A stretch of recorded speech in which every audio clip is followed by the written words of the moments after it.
성도 여러분, 말씀 앞에 여러분을 맡기며 시작하고자 합니다. 신앙의 여정 가운데 경로를 이탈하신 적이 있으신지요? 이 성도의 인생에도 하나님의 사명을 충성스럽게 잘 감당하다가 실패를 경험할 수 있습니다. 그로 인해 좌절할 수 있고 낭망할 수 있습니다. 또한 성도의 인생 가운데서도 사명을 충성스럽게 감당하다가도 때때로는 지치고 고날 수 있습니다. 그래서 사명에 나태해질 수도 있습니다. 오늘 제자들의 모습이 바로 이러한 모습을 보여주고 있습니다. 제자들은 지금 곁눈질을 하고 있고 곁길로 빠져서 지금 물고기 잡으러 간다고 이야기하고 있는 것이죠.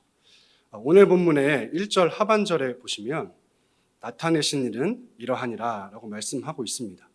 14절에도 보시면 이것은 예수께서 죽은 자 가운데서 살아나신 후에 세 번째로 제자들에게 나타나신 것이라 이렇게 말씀하고 있습니다. 요한복음 21장은 이제 사도행전으로의 교량 역할을 하면서 이 제자들에게 세 번째 나타나신 사건을 기록하고 있습니다. 그렇다면 첫 번째 나타나신 사건과 또 두 번째 나타나신 사건은 전 문맥인 요한복음 20장에 기록되어 있습니다. 먼저 첫 번째 나타나신 사건은 요한복음 20장 19절에서 23절에 기록되어 있습니다. 그러니까 주일 저녁 제자들이 두려워하는 가운데 예수님께서 나타나셔서 너희에게 평강이 있을지어다 에이렌의 샬롬이라고 선포하십니다. 그리고 이제 아버지께서 나를 보내신 것 같이 나도 너희를 보내노라 하면서 파송하십니다. 그리고 이제 숨을 내쉬어 성령을 받으라라고 말씀하시고 제자들에게 사명을 주십니다. 이미 이때 주님께 사명을 받은 것입니다. 그리고 두 번째로 나타나신 사건이 이제 24절부터 29절에 등장하는데 첫 번째 나타나셨을 때에 이 디두모라 하는 도마는 그 자리에 함께 있지 않았습니다. 이 두 번째 나타나신 사건은 모든 제자들을 위한 하나님의 현현이었지만 특별히 디두모라 하는 도마를 위한 또 현현이셨습니다. 그래서 주님께서 도마에게 믿는 자가 되라고 그 믿음을 강조하시며 다시 한번 평강을 선포하십니다. 이렇게 두 번의 나타나신 사건을 통해 분명히 부르심 받았고 다시 한번 보냄받으며 사명까지 확인시켜 주셨습니다. 근데 오늘 세 번째 나타나신 사건의 이 기록들을 살펴보면 2절에 제자들의 수가 7명이 등장합니다. 그런데 3절에 이 시몬 베드로가 대표라고 할 수 있지 않겠습니까? 이 제자들의 대표인 베드로가 나는 물고기 잡으러 가노라 라고 말하니 다른 제자들도 우리도 함께 가겠다라고 말합니다. 지금 사명은 분명하게 주어져 있는데 계속해서 회피하고 다른 곁눈질을 하면서 곁길로 가고 있는 모습을 볼 수 있습니다. 그렇다면 왜 그랬을까요? 분명히 성령을 받으라 볼지어다 라고 말씀하시면서 이 성에 머물러라 성령을 내가 보내줄 테니 이 성에 머물러서 성령을 받은 이후에 너희들이 누구의 죄든지 사하면 사여질 것이고 누구의 죄든지 그대로 두면 그대로 둘 것이다 라는 사명까지 주셨음에도 불구하고 이 제자들은 왜 물고기를 잡으러 가는 것일까요? 사실 이 베드로의 고백과 제자들의 고백은 예수님께서 새롭게 변화를 주시고 회복을 주시기 위한 초석이었습니다. 사실은 제자들의 진짜 사명이 그 사람을 낚는 어부고 그리고 목양을 해야 함을 주님의 어린 양과 주님의 양을 먹이고 쳐야 함을 알려주시기 위한 기입이셨습니다.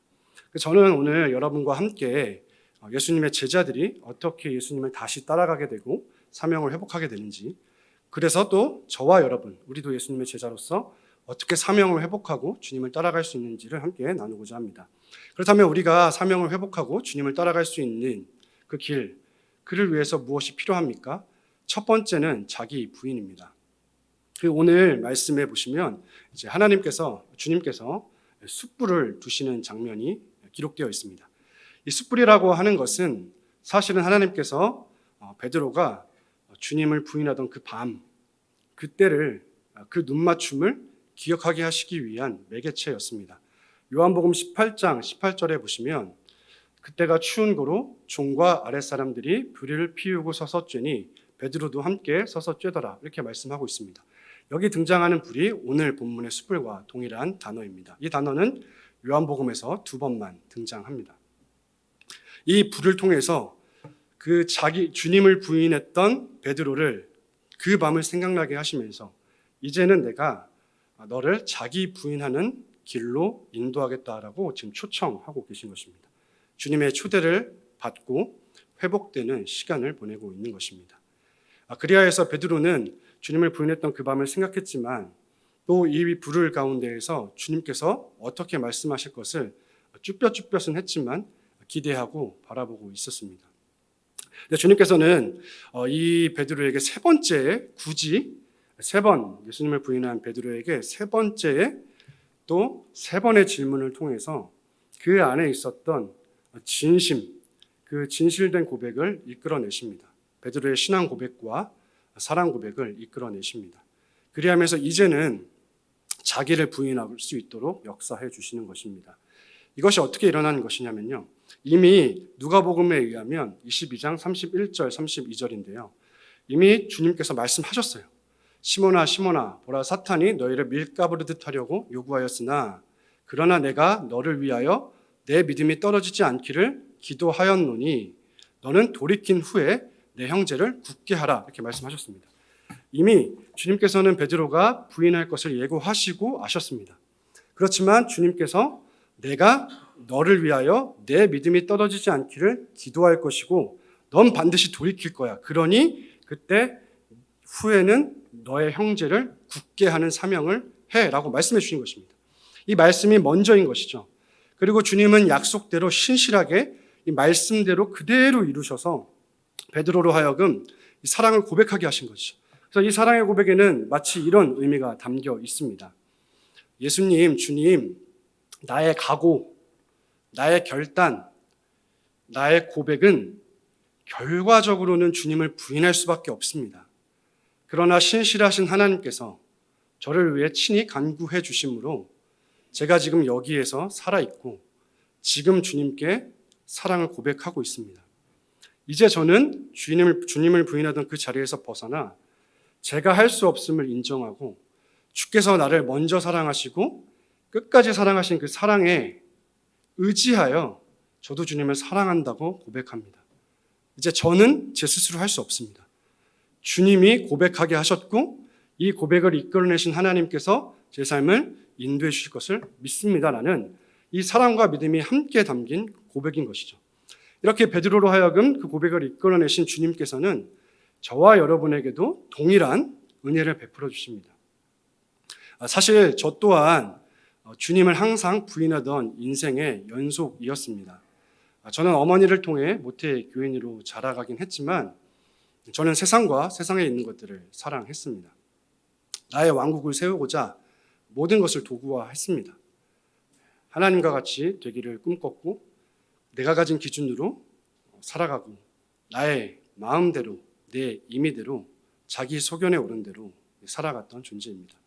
특별히 한때는 참 부끄럽지만 세상은 나를 위해 존재해야 되고 또 세상의 모든 것은 나를 위해 존재해야 된다는 표를 가지고 살아가기도 했습니다. 이기심과 자기 중심성에 똘똘 뭉친 인생이었고 이 세상의 풍조와 트렌드들을 쫓아다니는 것을 좋아했습니다. 그러던 어느 날 제 안에 그래도 이것은 너무 심하다라는 마음이 생겨서 교회 공동체에 조금 더 깊이 발을 들이고 싶다라는 마음이 생겼습니다. 그래서 저는 그때 교회 공동체로 발걸음을 옮겼습니다.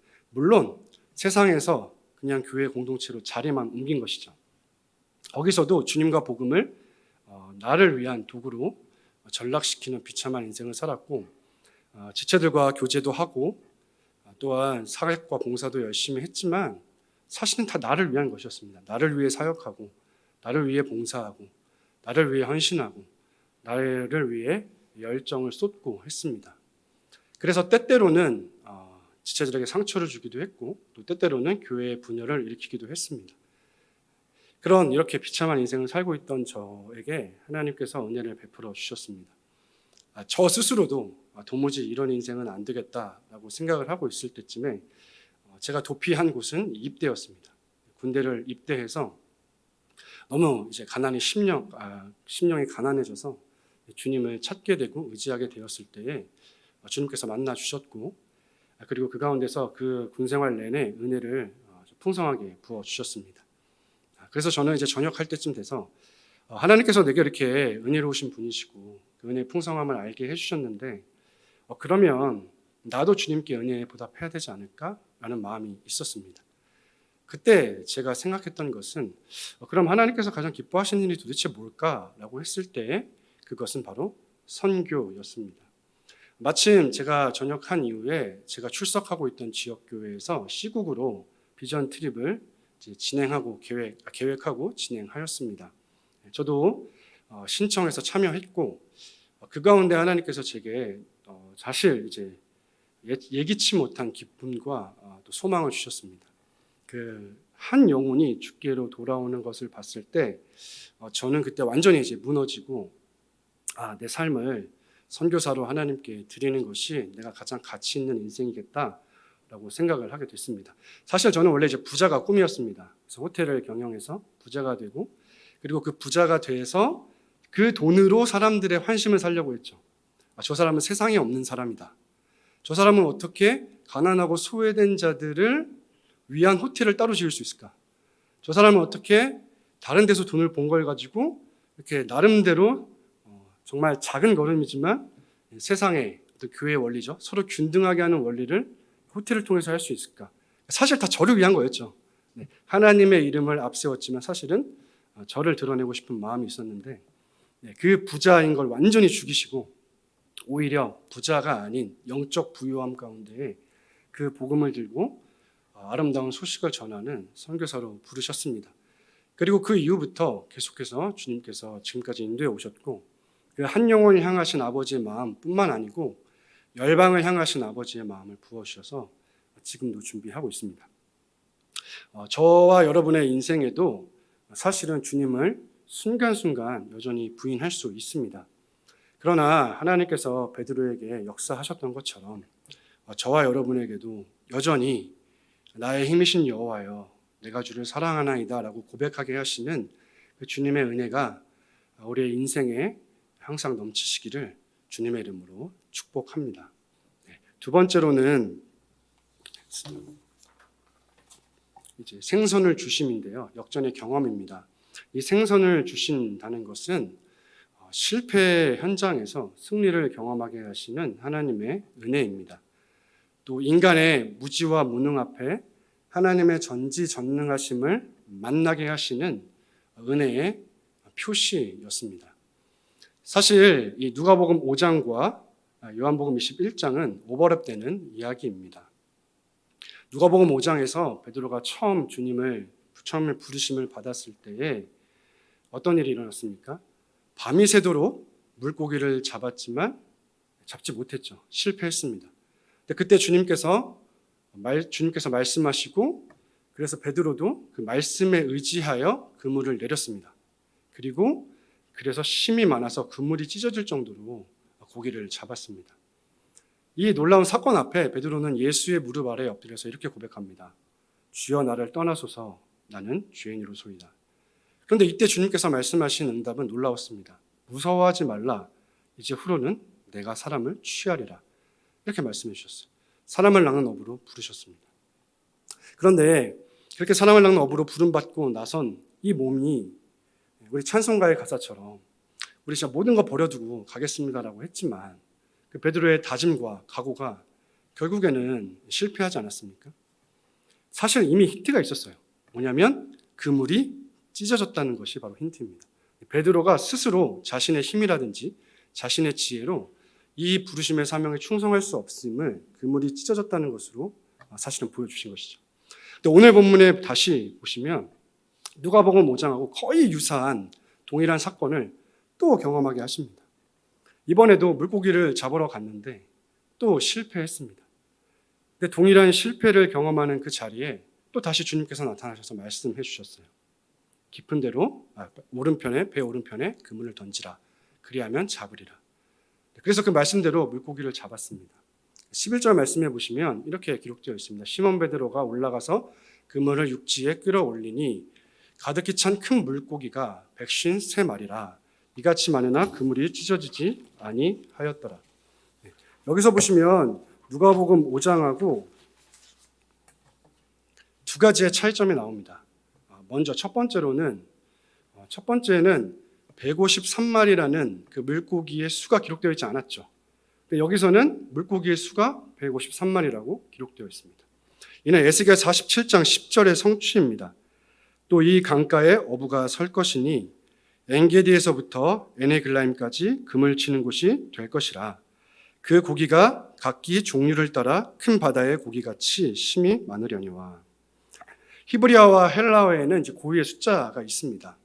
그런데 여기에 에네글라임이 히브리식 이제 발음 그 숫자로 153이라고 합니다. 그러면 이 에스겔 47장 10절의 말씀을 이 오늘 본문 요한복음 본문과 연결해서 해석해 보면 이제 이 베드로와 제자들의 사명이 그 사람을 낚는 어부의 그 사명이 단순히 예루살렘 유대 지방만이 아니고 온 세계와 열방까지 퍼져나갈 것을 보여주고 계신 것입니다. 그럼으로써 이 사명이 어디까지 확장될 것인지 열방에까지 확장될 거라고 말씀해 주고 계시죠. 또 두 번째로는 이전에는 그물이 찢어졌지만 이번에는 그물이 찢어지지 않았습니다. 이는 이제 실패가 없음을 보여주시는 건데요. 부활하신 주님이 승리를 주셔서 또 약속하신 성령을 보내주셔서 이 제자들의 사명에는 실패가 없을 것을 보여주는 것이죠. 부분적으로는 당연히 순간순간 짧게는 실패할 수 있겠지만 궁극적으로는 이미 승리가 보장되어 있고 승리가 주어진 그 사명의 길이기 때문에 기쁨으로 감당할 수 있도록 하신 것입니다. 그래서 이 그물이 찢어지지 아니함으로 말미암아 주님께서는 베드로의 어떠함, 제자들의 어떠함이 아니라 그 십자가에서 못 박혀 죽으시고 물과 피를 쏟아주시고 장사 지낸 바 되셨다가 부활하신 그 주님의 생명이, 그 주님의 영광이, 그 주님의 권능이, 그 주님의 승리가 이 저와 여러분 또 제자들의 이 사명에 승리를 가져다 줄 것을 알려주는 것입니다. 그래서 사실 베드로는 이미 사명을 받았고 그 사명을 향해 달려가야 했음에도 불구하고 지금 사실 멈추고 물고기 잡으러 간 거거든요. 그 마음 안에는 사실 이 자책도 있고 자괴감도 있는 것입니다. 더 나아가서는 스스로 밉게 여겼겠죠. 근데 이런 가운데에 다시금 그 생선을 먹여주심으로 말미암아 실패하지 않을 거야. 두려워하지 마. 이제 너는 나와 함께 그물을 던져 물고기를 사람들을 낚게 될 거야 라고 말씀해 주고 계신 것입니다. 사실 이 매일 새벽마다 닭 울음소리를 들을 때마다 베드로는 이렇게 생각했을 것입니다. 계속 이제 상기했겠죠. 나는 배도자다. 나는 주님을 부인했다. 이 밤이 계속되고 있었는데 오늘 이 주님을 만남과의 어떤 동행을 통해서 어떤 변화가 일어난 것이죠? 이제 매일 들려오는 닭 울음소리가 어떻게 들리는 것이죠? 나는 의로운 중에 주의 얼굴을 배우리니 깰 때에 주의 형상으로 만족하리이다. 아침에 깰 때마다 그 예수 그리스도 때문에 그 의 때문에 이 하루가 기대되는 거예요. 이제 더 이상 나는 주님을 부인했습니다라는 그 상기가 아예 없어진 거죠. 마치 동이 서에서 먼 것 같이 우리의 죄과를 멀리 옮기신 것 같이. 이제 어떤 고백이 생각나는 거죠? 닭 울음소리를 들을 때마다 나는 주님을 사랑합니다 라는 고백이 나오게 되는 것이죠. 저는 이제 설교를 준비하면서 내가 예수를 못 박았습니다라는 찬양의 가사가 좀 떠올랐는데요. 이 내가 예수를 못 박았습니다라고 하는 이 찬양의 1절 가사는 내가 예수를 당신을 부인했습니다. 내가 예수를 당신을 못 박았습니다 라고 고백하거든요. 근데 2절에는 가사가 이제 변화하는데요. 내가 예수를 당신을 다시 바라봅니다. 내가 예수를 당신을 사랑합니다. 이 사실 베드로도 그렇고 저와 여러분도 그렇고 우리의 실패의 인생의 쓰디쓴 그 현장 가운데에 우리에게 승리를 경험하게 하시고 특별히 무지하고 무능한 우리의 인생 앞에 하나님의 전능하심과 전지하심을 경험하게 하심이 이제 앞으로 저와 여러분이 사명을 감당할 수 있는 원동력이 되는 것입니다. 사실 제 인생도 최근에 선교를 준비하면서 여러 번의 실패를 경험했습니다. 그러면서 여러 가지 생각들이 이제 소용돌이 쳤는데요. 그 중에 뭐 대표적으로 하나는 제가 이제 파송이 취소됐을 때 그 소식을 듣고 사실 이제 교회도 그랬고 저도 그럴 거라고는 이제 아예 생각조차 안 하고 있었기 때문에 좀 충격으로 다가왔는데 저는 그냥 어쨌거나 꿀꺽 삼키고 어떻게든 회복하면 되는데 제 아내를 볼 면목이 없는 거예요. 이 아내한테 이거를 연락을 해야 되는데 이걸 도대체 어떻게 연락을 해야 되나 하면서 진짜 남편 잘못 만나가지고 이게 무슨 생고생인가 막 생각도 들고, 하나님, 제 아내는 이미 선교를 가도 충분한 사람인데 저 때문에 이렇게 늦어지는데 지금 어떻게 합니까? 불쌍히 여겨달라고 기도도 하고, 아내한테 너무 미안한 거예요. 너가 다른 사람 만나서 결혼했으면 이미 선교 갔을 텐데 나 만나가지고 지금 십몇 년 동안 고생하고 있고 뭐 하는 것이냐 하면서 아내한테도 볼목이 없고 저 스스로도 좀 충격이었고 또 교회 지체들한테도 죄송하고, 나름 그래도 교회에서 성도분들이 많이 좋아해 주셨는데 또 이렇게 아무튼 그런 부분이 있었는데 또 아무튼 죄송하고, 그리고 또 이제 여러모로 아무튼 제가 계속 실패를 경험하면서 저도 막 되게 회피하고 싶고 막 도망가고 싶고, 선교가 아닌가? 이제 그만둘까? 나 이제 늦었지만 좀 다시 전문적인 일을 배워볼까? 사실 목사직을 자원해서 내려놓을 수 있거든요. 내가 노예를 찾아갈까? 뭐 여러 가지 생각들을 막 하곤 했습니다.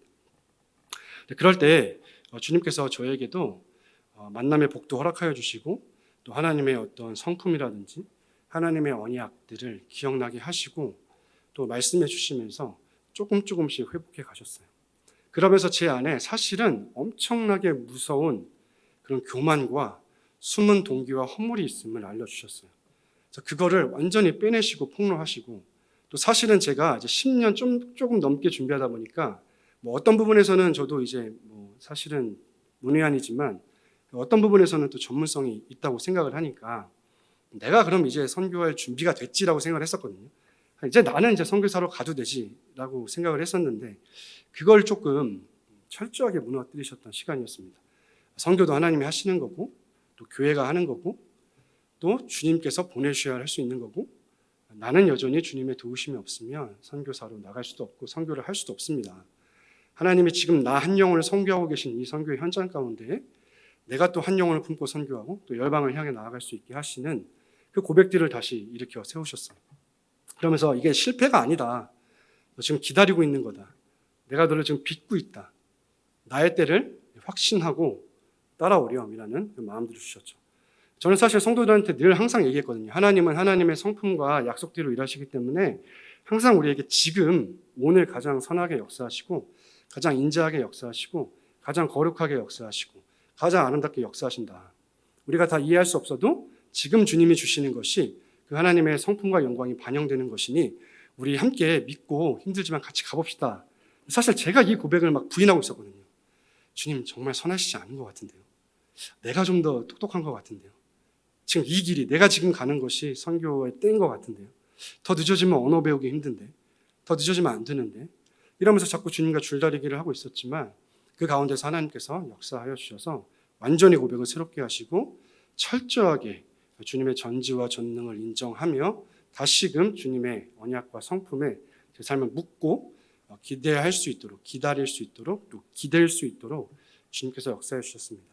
저와 여러분에게도 주님께서는 우리 인생 가운데 실패 현장에 놓여 있을 때 우리는 자꾸 우리를 스스로를 괴롭게 여기고 자학하려는 때로는 유혹들이 올라오지만 그때 하나님께서는 베드로에게 역사하셨던 것처럼 저와 여러분에게도 아니야, 내가 승리했고 내가 그 승리를 이미 너에게 줬어.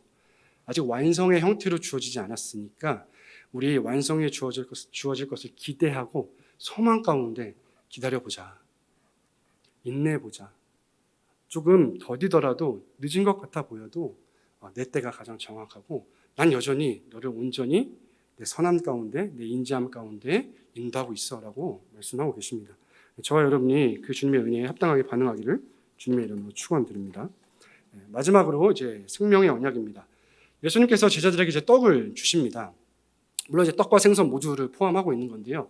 이는 오병이어 사건을 이제 기억나게 합니다. 특별히 요한의 경우에는 이 오병이어 사건에 대한 예수님의 증언, 해석을 따로 기록해주고 있습니다. 단순히 이적에게 먹고 배부른 까닭에 집중하지 말고 결국에 이 오병이어 사건을 준 목적은 내가 곧 생명의 떡임을 알라고 주신 것입니다. 그래서 요한복음 6장 48절과 51절에 말씀하시죠. 내가 곧 생명의 떡이니라 이렇게 말씀하시죠. 사실은 이제 빵입니다. 원어로는 빵입니다. 나는 하늘에서 내려온 살아있는 떡이니 내가 줄 떡은 사람들이 이 떡을 먹으면 영생하리라. 내가 줄 떡은 곧 세상의 생명을 위한 내 살이니라 이렇게 말씀하시거든요. 그러면서 내 피죠. 내 몸과 내 양식과 죄송합니다. 제가 외워서 하려고 했는데 보고 해야 될 것 같아요. 제가 지금 성경 한 구절, 두 구절 빼고 다 외웠거든요. 내 살과 내 피가 너를 살릴 것이다. 내 살을 먹고 내 피를 마시는 자는 영생을 가졌고 마지막 날에 내가 다시 살리리니 이렇게 말씀하셨거든요. 그래서 주님께서 이 약속을 지금 하시는 거예요. 그러면서 베드로로 하여금 신앙 고백을 이끌어내신 거예요. 그 요한복음 6장 68절 69절인데요. 시몬 베드로가 대답하되 주여 영생의 말씀이 주께 있사오니 우리가 누구의 이로 가오리이까 우리가 주는 하나님의 거룩하신 자이신 줄 믿고 알았사옵나이다. 이렇게 고백을 했어요. 그래서 이 신앙 고백을 이끌어내시고 그때 예수님의 대답은 나 이거 잘 받았다라고 하시면서 너희 중에 한 사람은 마귀니라 했어요. 그러니까 베드로 너가 아니고 가룟 유다가 마귀야라고 말씀하시는 거예요. 그리고 이 오병이어 사건과 연결돼서 그 유혈적 식사를 허락하여 주십니다. 성만찬을 주시죠. 그래서 실제로 인자의 살과 피를 먹고 마시게 하죠. 받아 먹으라 이것은 내 몸이라 말씀하시고요. 이것을 너희끼리 다 마시라 이렇게 말씀하세요. 그러면서 인자의 살을 먹고 피를 마시게 하심으로써 이 성만찬을 통해 유혈적 식사를 통해서 직접 복음을 체화하게 하신 거예요. 근데 이때 유다 같은 경우에는 돈으로 언약을 하고요. 베드로 같은 경우에는 예수님의 피로 언약을 맺죠. 죄사함을 얻게 하려고 많은 사람을 위하여 흘리는 나의 피, 곧 언약의 피니라. 이 성경에서 언약은 항상 피로 맺어지거든요. 예수님께서 자신의 피로 지금 베드로를 묶으신 것입니다. 이 사건이 있은 후에야 비로소 예수님께서 말씀하세요. 너 나 부인할 거라고. 지금 신앙 고백 이미 받으셨죠? 오병이어의 사건을 일단 1차적으로 성만찬에서 성취하셨죠. 새 언약을 체결하셨죠. 사실 이미 가룟 유다에게는 떡을 어떻게 주셨냐면 사탄이 들어가도록 주신 거거든요. 그리고 내보내십니다. 쫓아내세요. 밤에. 그리고 세 계명을 주시는 거거든요. 너희끼리 내가 너희를 사랑한 것 같이 너희도 서로 사랑하라 라고 말씀하시면서 이 새 언약 가운데 세 계명 주시면서 체결을 하세요. 그러니까 지금 묶으신 거죠. 묶으신 다음에 너 부인할 거라고 예고하시는 거예요. 그러니까 이 생명의 언약이 자신이 생명의 말씀 그 자체시거든요. 언약 그 자체시거든요. 이것이 살릴 것을 경험하게 하신 거죠. 이게 궁극적으로 어디서 성취되었죠? 유월절 어린 양께서 자기 몸을 둘로 쪼개셨죠. 베레트가 쪼개다니지 않습니까? 언약의 기둥에서 자신이 직접 쪼개져서 물과 피를 쏟으시고 그리고 장사 지낸 바 되셨다가 확실히 죽으셨다가 죽은 자 가운데서 부활하심으로 이 정말 오병이어 사건과 성만찬을 궁극적으로 성취하신 것입니다. 그 십자가 죽으심과 부활하심이죠. 그거를 이미 다 누려왔어요. 그것을 다시금 생각나게 하시려고 믿게 하시려고 지금 떡을 주시는 것이죠. 그래서 베드로가 고백을 하는 것입니다. 다시 나는 원래 예수님을 맹세하며 저주했기 때문에 죽어 마땅하다라고 고백할 수밖에 없는 거예요. 원래 창세기 12장 3절에 너를 축복하는 자에게는 내가 복을 내리고 너를 저주하는 자에게는 내가 저주하리니라고 했을 때 다 배우셨겠지만 저 첫 번째 저주는 가벼운 라가 이런 거잖아요. 두 번째 저주는 영원한 형벌에 처하는 것이거든요. 근데 사실 갈라디아서에 의하면 바울에 의하면 그 너가 단수일 때는 예수 그리스도세요. 복수일 때는 우리 교회지만 그리스도 안에 있는 자들이겠지만. 그러니까 예수님을 저주하며 부인했으면 사실은 베드로는 지옥 가야 되는 거예요. 영원한 형벌에 처해져야 되는 거예요. 근데 이 아브라함 언약도 그렇고 모든 언약들이 먼저 베드로가 부인하기 먼저 주님께서 언약을 체결하심으로 살리신 거니까 베드로가 이 조반을 먹이실 때 떡을 받아 먹음으로써 이렇게 고백할 수밖에 없는 거죠. 주님의 생명의 언약이, 주님의 말씀이, 주님 그 생명이심이 저를 살렸습니다. 주님 인자의 살과 피가 저를 살렸습니다. 저는 원래 죽어 마땅하나 주님 때문에 그 그리스도의 십자가와 부활하심 때문에 제가 산 것입니다라고 고백할 수밖에 없는 거죠. 그러면서 이 사명에 다시금 충성할 수 있도록 해주신 것입니다. 사실 저도 이제 계속해서 선교를 준비하면서 상황과 환경이 좀 자꾸 좁아지는, 선교의 문이 좁아져 가는 것만 같은 어떤 현실을 마주해야 했습니다. 되게 분명한 어떤 사명을 가지고 있었는데 그런 것들이 오히려 점점 불확실해져 가면서 조금 힘든 시간들을 계속 보내고 있었는데요. 근데 제가 주님 앞에 이제 솔직하게 그래서 그럼 난 도대체 선교가 뭘까? 내가 가장 가치 있게 여기는 건 뭘까라고 이제 고민을 하기 시작했어요. 제가 하고 싶어서 한 게 아니라 어쩔 수 없이 하게 된 겁니다. 그럼 내가 그렇게 꿈꾸었던 어떤 대상들, 영혼들, 꿈꿔왔던 사명들, 이런 것들을 하나하나 정리해 가면서 또 매칭을 해보면서 제 안에 포기할 수 없는 것 하나는 말씀의 전파더라고요. 복음을 전하는 거더라고요. 다른 부분들도 제가 스스로 포기는 할 수 없지만, 마음이 찢어지고 아프지만, 오락가락하지만 그래도 주님께 주님 드리겠습니다. 다른 사람이 할 수도 있는 거고, 혹은 아니면 하나님께서 어떻게 인도하실지 기다려 보겠습니다 라고 할 수 있는데, 주님 저 말씀 못 전하면, 복음 못 전하면 저 안 될 것 같은데요. 저는 그러면 제 존재 가치가 없어질 것 같은데요 라는 생각이 막 되게 깊은 갈망 가운데 주셨어요. 그런 가운데에서 그러면 내가 어디로 가든지 누구에게 가든지 무엇을 하든지 그래 내가 이 주의 복음을 들고 나가야겠다라고 좀 약간 이렇게 좁아지는 시간을 보냈습니다. 제가 오늘 왜 이 말씀을 나누냐면, 사실 우리에게 동일하게 주어진 사명이 있습니다. 성도 여러분, 각자 받으신 주님의 사명이 있으시죠. 부르심이 있으세요. 직업을 통해서 있으시고 삶의 자리를 통해 있으십니다. 그 부르심 앞에 지금도 충성하고 계시는 여러분 참 귀하십니다.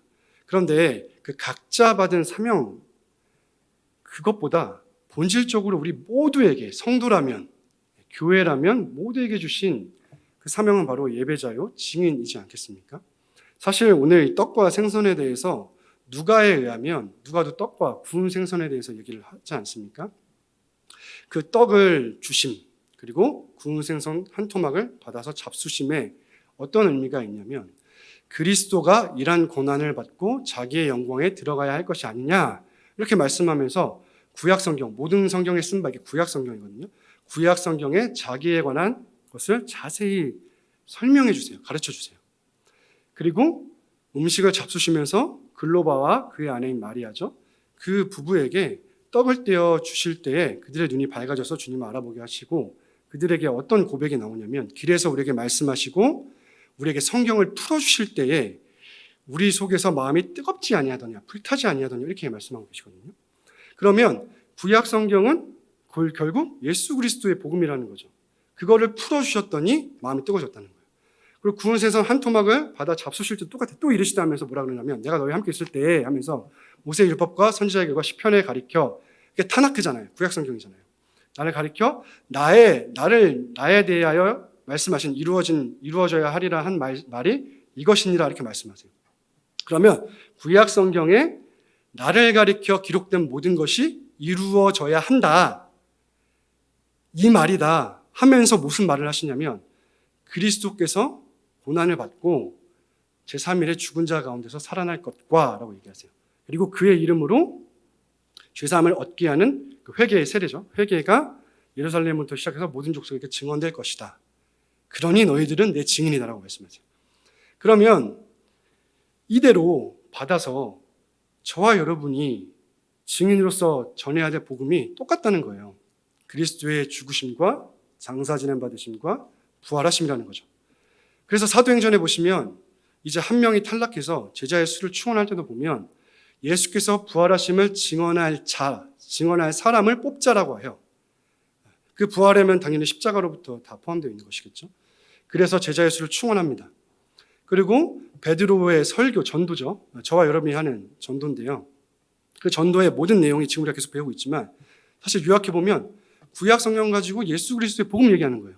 그러면서 빼놓지 않고 반드시 나오는 게 그리스도의 십자가 죽으심, 장사 지냄 받으심, 부활하심이죠. 이게 물론 구약 성경 전체를 통해서 말씀할 때도 있고, 예수 그리스도 성육신 초림 때부터 재림, 그래서 이후에 의인의 부활과 또 악인의 부활까지 말할 때도 있지만, 항상 모든 설교에 빠지지 않고 등장하는 게 그리스도의 십자가 죽으심과 장사 지냄 받으심과 부활하심이죠. 그리고 이제 교회가 그러니까 성령에 탄생했을 때 그 들었던 복음, 우리가 받았던 복음, 우리가 전해야 된 복음도 그 복음이죠. 그리고 교회가 이제 막 3,000명, 5,000명이 오고 막 부흥해서 이제 성장하고 성숙하고 그 교회가 유지되고 하나님 나라가 확장되고 강하여지고 할 때에도 계속 사도들이 전했던 복음은 다 그리스도의 십자가 죽으심과 부활하심과 그 모든 그리스도의 복음이었어요. 그리고 이제 사람들이 많아져서 문제가 생겼을 때에도 하나님의 말씀을 위해서 우리는 오로지 기도하는 일과 말씀 사역에 힘쓰리라 하면서 오히려 그 일, 재정 출납의 일, 집사의 일을 맡길 사람들을 세우고 자신들은 말씀을 전하죠. 근데 놀라운 것은 이분들은 집사로 재정 출납으로 구제로 부르심을 받았는데 성경에 일부러 그 7명 중에 스데반하고 빌립을 먼저 기록하세요. 그러면서 이들은 집사지만 사실 이들에게도 그러니까 각자의 사명이 있지만 그 사명도 충성스럽게 감당하지만 사실 본질은 뭐다? 스데반 바로 설교하고 죽습니다. 순교합니다. 빌립도 하나님의 나라 선포합니다. 예수 그리스도의 이름에 관하여 전도합니다. 그러니까 우리의 인생의 삶의 자리에 삶의 예배 가운데서 우리에게 주어진 것을 충성스럽게 감당하지만 사실 우리의 존재 자체, 정체성 자체는 나를 따르라 하신 그 정체성 자체는 결국에는 증인인 거예요. 예수가 주이시고 그리스도시고 하나님의 아들이시다. 그러면서 계속해서 사도행전 끝나죠. 그리고 사도들의 설교가 그 복음이 우리가 전해야 되는 복음이잖아요. 성경대로 그리스도께서 죽으셨다가 장사 지낸 바 되셨다가 성경대로 사흘 만에 다시 살아나사, 이게 우리가 전해야 될 복음이라고 하고 있고, 그다음에 이제 그 이후에 서신들도 마찬가지입니다. 서신이 주어진 것은 이제 교회가 어느 정도 자리를 잡았을 때 어떤 상황이 있기 때문에 주어진 거 아니겠습니까? 여러 가지 문제들이 있었죠. 유대인 신자와 이방인 신자들의 문제, 파당의 문제, 유오디아와 순두개의 문제. 로마서 같은 경우에는 복음의 정수인데 서바나 선교를 위해서 사실 쓴 거잖아요. 그러니까 다 상황과 목적이 있는 가운데서 서신이 주어졌는데 그것도 보면 다 복음이에요. 처음엔 다 복음 얘기예요. 그리고 나서 그러니까 복음에 합당한 생활을 하자 하면서 그 상황의 구체적인 것을 복음적 삶은 이런 것이라고 제시할 뿐이죠.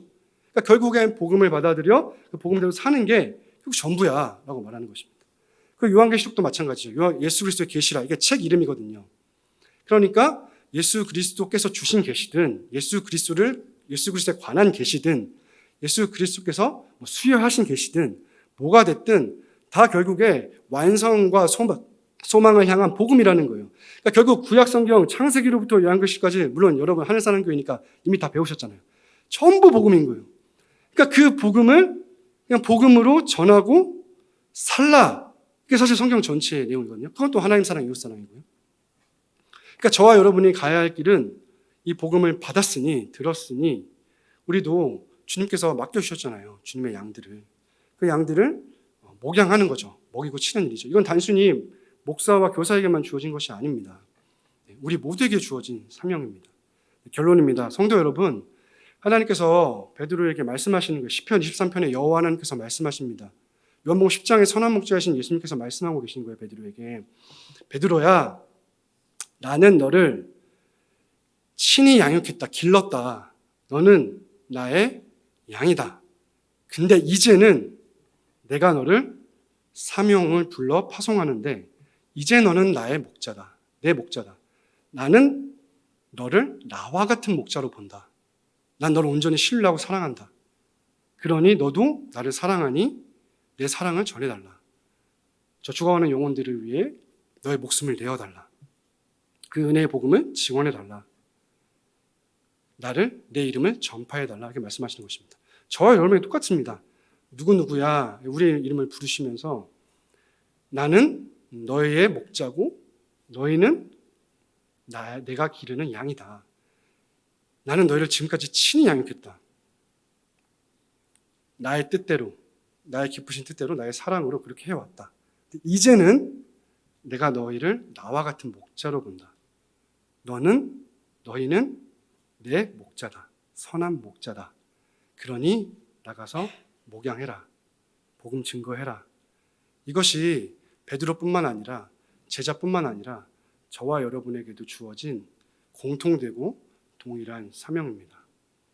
저와 여러분이 이 주님의 길, 이 목자의 길, 그래서 자기를 부인하고 자기 십자가를 지고 가는 길, 그 생명의 언약에 묶인 자로서 내가 완전히 부활이요 생명이신 주님 앞에 생명을, 영생을 얻었으니 나의 평화를 깨서 다른 사람에게 평화를 주고 나의 생명을 깨서 다른 사람에게 생명을 흘려보내는 사람이 되어달라고 우리에게 부르시는 것이에요.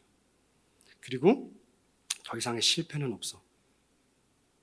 성령께서 오셔서 이루실 일이야. 너희 안에 항상 함께 하시며 너희 안에 계신 그 성령이 반드시 완성을 향해, 승리를 향해 우리의 인생을 이끌어 주실 것을 믿고 나아가는 것입니다. 그래서 저와 여러분의 인생 가운데 이러한 은혜가, 그래서 우리의 인생을 돌아봤을 때 이후에 주님의 양들을, 주님의 제자들을 남긴 각 사람은 그리스도 안에서 완전한 자로 남긴 그 인생이시기를 주님의 이름으로 축복합니다.